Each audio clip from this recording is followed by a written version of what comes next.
फैसलाबाद में एक शख्स फकीर को 10 रुपए देकर बोला, नशा ना खरीदना बल्कि घर का राशन ले लेना। फकीर बोला, मौला खुश रखे, हज देना चला जावा।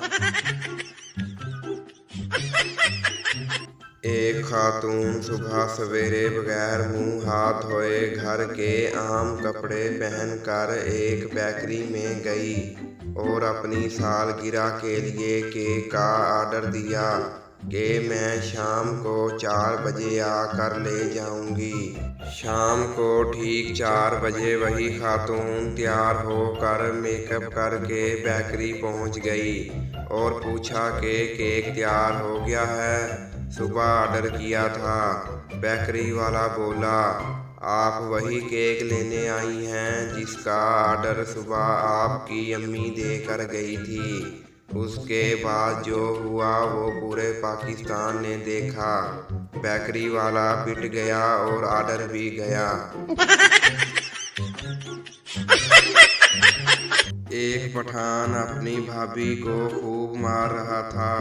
लोगों ने पूछा कि तुम अपनी भाभी को क्यों मार रहे हो?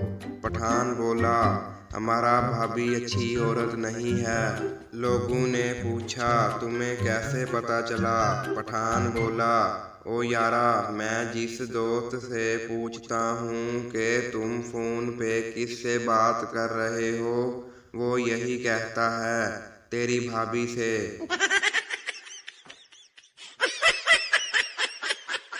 शोहर अपनी बीवी से, मैं आपकी बहुत इज्जत करता हूँ। बीवी, कितनी? शोहर, इतनी कि अगर आप बेड पर बैठें तो मैं सोफे पर बैठूंगा। बीवी, अगर मैं सोफे पर बैठ गई तो? शोहर, तो मैं फर्श पर बैठ जाऊंगा। बीवी, अगर मैं फर्श पर बैठ गई तो? शोहर, तो मैं एक गड्ढा खोद कर उसमें बैठ जाऊंगा। बीवी, अच्छा, अगर मैं गड्ढे में बैठ गई तो फिर क्या करोगे?